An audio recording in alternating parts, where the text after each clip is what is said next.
Okay, cool.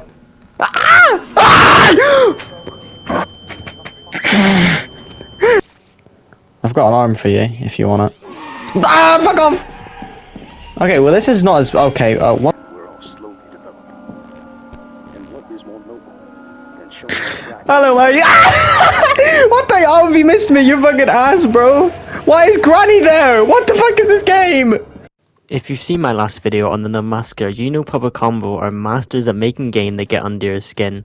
Their games aren't just scary, they stick with you, and today we're diving into one of the most intense experiences, Stay Out the House. From the very first moment, it grabs you and doesn't let you go. And trust me, leaving the house in this game is way scarier than you'd expect. And maybe even harder than you finding a girlfriend or getting a job application done. In this video, I'm going to quickly explain the story of the game, who we're playing as, and who's behind the mask, and this fucking cute dog. The game starts with Roxanne out on a trip with her dog, wandering through fields, searching for a partner. Everything seems calm at first, but the moment she follows clues, her dog, scattered belongings, it leads her straight to an old abandoned house, and then the horror begins. Roxanne will enter the abandoned building before going into the basement where she'll find her dog trapped by a bear trap. After freeing her dog and going to leave the basement, Roxanne encounters a tall, masked, brutal figure who stands in the hallway and chases her down. Yo, hello my friend. I know I follow you, I'm gonna die. Hi! Hello mate, hello, how are you? What the fuck is that? Okay, alright, my bad bro, my bad. What the fuck are you doing? What are you... Roxanne then wakes up, trapped in a cage in the butcher's house. The room is dark and the shadows stretch across the walls and every corner feels threatening. She's alone, vulnerable, and the butcher could appear at any moment, making you feel the terror of being completely trapped, not knowing where you are and not knowing how to get out. And to the right of you, there seems to be some sort of man. This man is the Church of the Father's Vision. He seems to be some type of priest. I don't know. I think he's just a priest. There's not much information on the man on the TV apart from he is the father of the church. I could not find anything else including him. Once Roxanne wakes up trapped in the cage, that's when the real challenge begins. You have to sneak around hiding from the butcher whenever he patrols the house. You'll search for keys, tools and clues that let you unlock doors and access new areas. The game makes you constantly plan your next step. Should you move now or wait for him to pass? Should you investigate that shadow hallway or stick to a safer route? It's all about survival, strategy and timing. Even just looking around the house builds tension because you'll never know when the butcher will strike, quite like the Numb Massacre. But who is the person the butcher has trapped? Who is Roxanne? If I had to describe Roxanne in a few words, I would describe her as resourceful, brave, curious, and very vulnerable. Just due to the fact that in the game you have to keep your resources very, very well, and in the story she's just able to go into an abandoned house to save her dog, which she has no idea what's in there, and just in bad fortune, there was something in there. And plus for the many questions she asked during the game, and the butcher coming to hunt her, makes all these descriptions wrap up quite nice. But now that leaves us with the question of who is the butcher. If I had to describe the butcher, I would describe him as brutal, relentless, unpredictable and terrifying, and the game speaks for itself.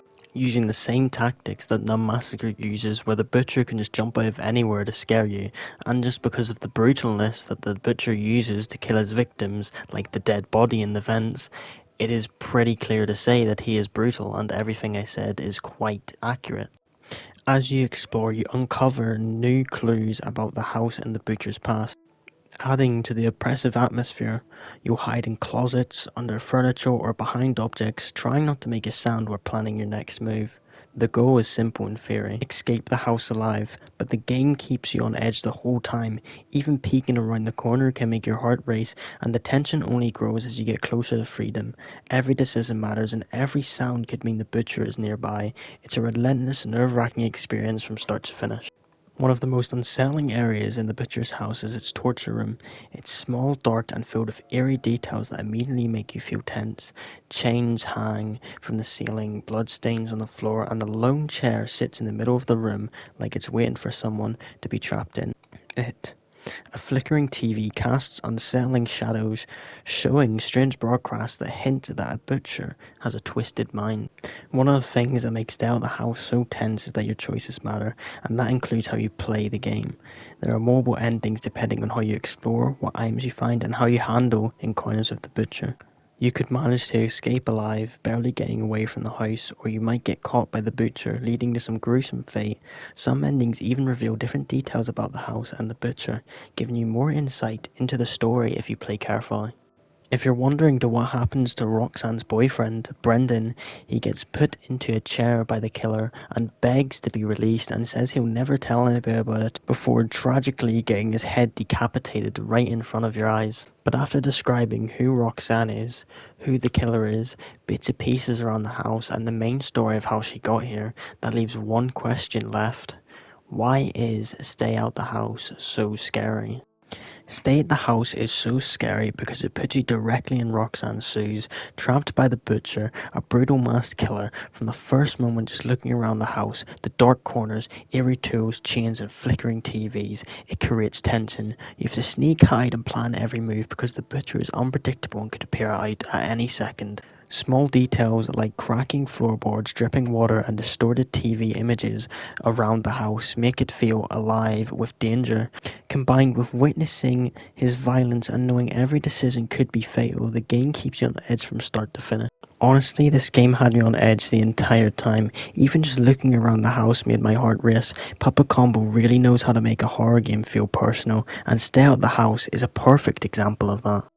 If you enjoyed this video, a like and subscribe will go a long way, and if you're watching this video because you want to see how Stay Out the House is and maybe you're curious of purchasing it yourself, you can watch my full gameplay on my channel, which would probably teach you even more about the game because in my gameplay I've probably seen a few small details that I missed in this video. But anyway, that's it from me. Thank you for watching. Again, a like and subscribe will go far away, and I'll see you in the next one. Goodbye. Holy, what the fuck are you? A chandelier? Ah, yeah. Ah, that's what it is. Chandelier.